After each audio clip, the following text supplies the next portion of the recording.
big here to begin quarter number 4. After the pickup of 5, here's 2nd and 5. To throw is Winston. They'll roll him out right. Now he's going to let it go deep right sideline. And, boy, that one drops incomplete, but if he was hit a fraction sooner, it may have been a fumble. 4th quarter, you've got the big lead. If you're coaching, Charles, you still taking shots like that downfield? I'd be a little more concerned with running some clock and making sure you're taking care of the lead, because you keep flinging it around, you throw a couple of picks, you can put yourself in jeopardy. Off the play fake, Winston. He's got Evans. 8 yards on the pickup there, and it moves the sticks. Now, that's a catch of some significance. It's number 631 of his career, and why that's significant, it ties him with Hall of Famer Raymond Berry. He was one of the most precise route runners at any position during his time in his career. So I think that we're seeing something very similar here. He may not have known Raymond Berry, but he goes about his business the same way. Understands how defenses are going to play, understands where the leverage is, and goes away from it to the tune of 631 catches. Throwing again on 2nd down. Winston. And this one incomplete. Too much contact to hold on to that one, and it's 3rd down. The Bucs on 3rd down. They have been superb. 5 for 6 to this point. This will be 3rd and 5. Winston. That's caught inside the 20. Boy, another big play late here for an offense, Charles, that certainly has had its fair share of big plays. Coverage has been a problem all game long, and I would say that going along with that has been confidence, because even if they had the right coverage, they've still dented them, and now it's been a real issue. And he hauls it in for the Buccaneer touchdown. From 19 yards away, as the Buccaneers tack on to their lead. So another score there, and often you talk about the 3 phases of the game: defense, offense, special teams. It's been a clean sweep in this one, hasn't it? It certainly has. They've been pretty dominant throughout this game, and privately, the head coach will add a 4th phase. That's the coaching, and he'll tell the ownership that as he tries to negotiate a new contract off of this win. They are looking strong here in the 4th quarter. This fielded a few yards into the end zone. And he will be brought down here at about the 17-yard line.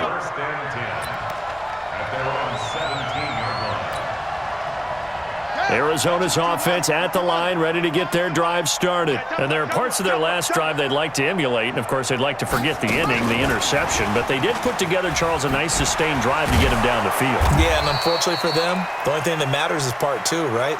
Because once they threw the interception and finished off the drive, that does them no good to go back and say, well, you know, we had a good one going.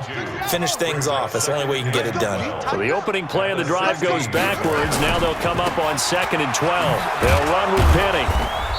And he'll take this up only to about his 18-yard line.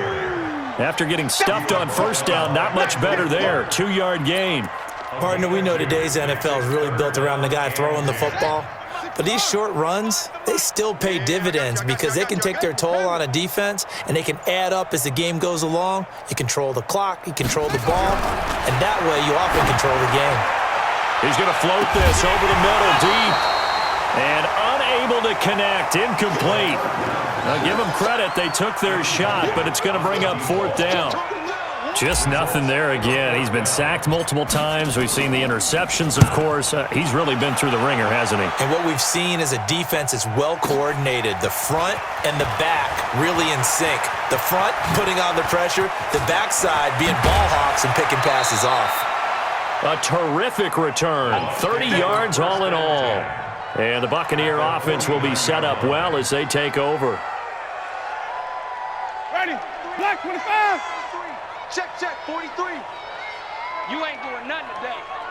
You ain't doing nothing today. Let's go. 1st down, Winston. And this is caught by Evans. A good pickup there, 21 yards. And he's top 5 in the league in terms of receiving yardage because of plays like that. What have you seen from him on film that you like so much? Well, I'll strip away everything else and get to what we call the moment of truth. When the ball's arriving and there's a defender there. And he's into the end zone for a Tampa Bay touchdown. In for the score as his guys continue to pour it on. There's no doubt in my mind. And do you hear that? Do you hear the... It's not scales, right? No, I don't hear scales. Do I actually hear a tune being warbled? I think the fat lady's humming. Yeah, she's doing more than humming. She's belting it out right now. Going. She's full bore. Yeah, this thing is flat out finished.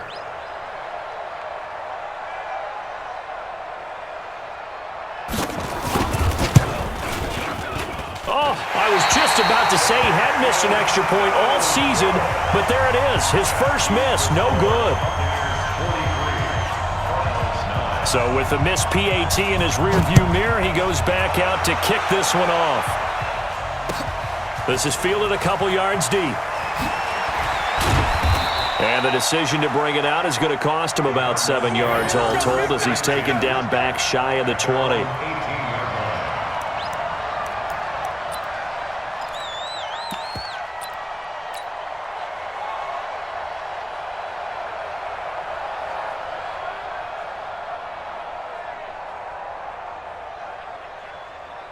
Ready to go with their next drive, and at the line, the Cardinal offense. And on the last go-around, they really couldn't get anything going.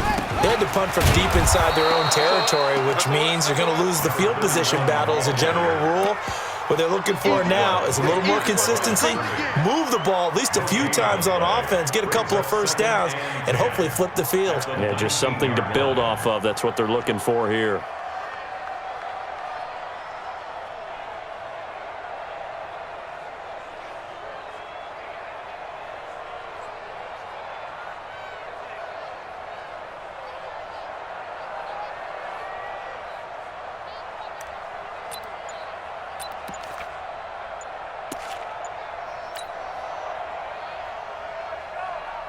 Officially nothing on that last run. They'll try again, 2nd and 10.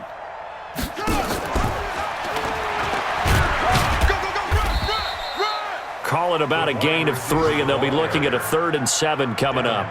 But not a big gain with that play, but what they're doing is they're spreading the defense out, probing a little bit, and what they're hoping probably is that later in the game, they can create a matchup that they can exploit for big yardage later.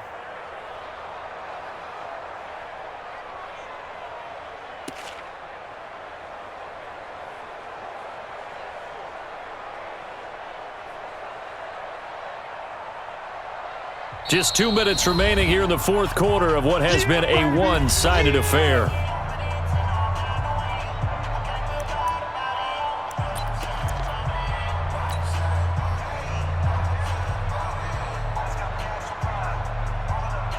So the Cardinals, they've got the football here as we get you reset.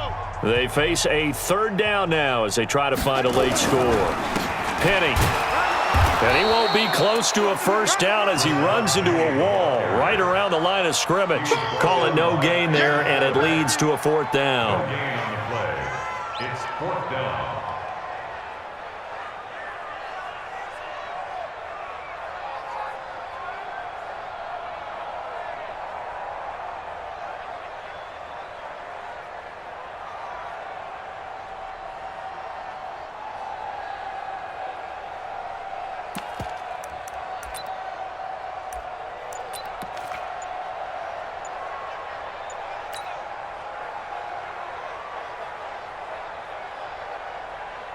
And they're indeed going to go for it here on 4th down. So trailing here in the last quarter, let's see how this plays out. Boy, and now they can't even get a play off. He didn't even try to signal for a timeout, so they must have not been aware of the numbers. I think he lost track of the time left in the play clock and probably was trying to read the defense and trying to figure out which play to run and just lost track, and it cost him.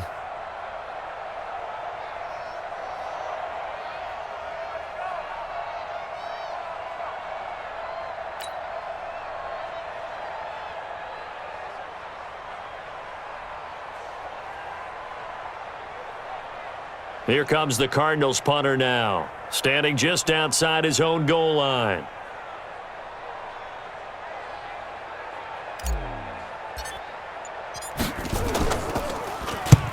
He gets us away. It's a good one, drawing toward the sidelines. And out of bounds, this will depend on where they spot it, and they'll say at the 45. They've gone to the fourth up in Seattle, and the Seahawks fans have to be happy. That lead just got bigger. If they hang on, that would up their win total to 5 on the season so far.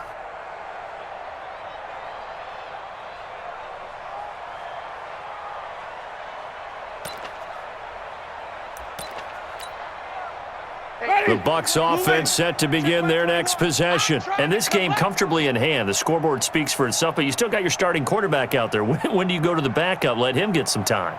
And that's one of the great questions in the NFL, Brandon, because I'm just going to tell you, in the 2015 season, I commentated on 3 games in a row that were blowouts. And in none of them did the starting quarterback ever come out of the game for the team that had a big lead. And in each instance, I asked the coaches later on, why didn't you do that? And they all looked at me and said, just don't really do that in the NFL. These guys play, and we just play them all the way through. Now, in certain situations, they will take them out, but for the most part, they're not as worried and concerned about getting them out of the game, and that's always puzzled me a little bit. Able to get 7 on that first down pass play. 2nd and 3.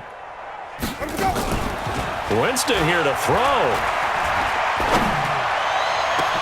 That's caught inside the 20. And they'll wind up getting this one all the way down inside the 20. A gain there of 30 big ones. From the red zone now, Winston. And it'll be intercepted. Picked by Riley Harrison. And a big turnover there as his guys will get the football back. Intercepted. The Cardinals take over 1st and 10 at their own 20-yard line.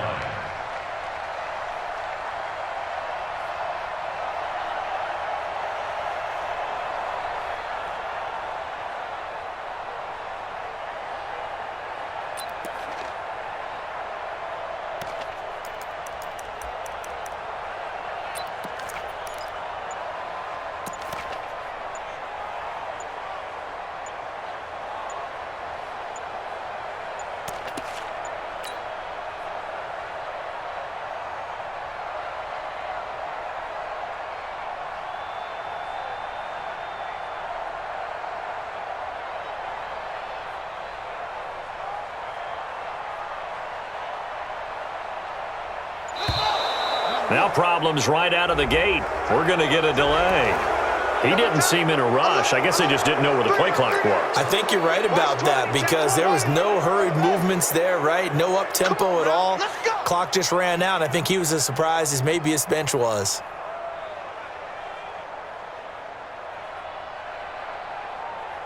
And they'll indeed take a knee. Haskins on the keeper. A 1-yard loss brings up 2nd and 16 at the 14-yard line. Today's final score. A big offensive explosion helped leading them to victory. And the defensive guys, they're just saying, hey, put those points up every week. We'll just keep winning. They will gratefully accept them, won't they? It makes their job that much easier when they're scoring that many points. Allows them to play with a totally different style and a different flow. So for the Bucs, they fall a game under 500 now at 3 up and 4 down. And they will head back home next week. Meanwhile, for the Cardinals, they fall a game under the 500 mark at 3 and 4 through 7 games. And they'll try to turn it around next week as they head to Atlanta for a matchup with the Falcons. And for Charles Davis and our entire crew, I'm Brandon Gaudin. You've been watching the NFL on EA Sports.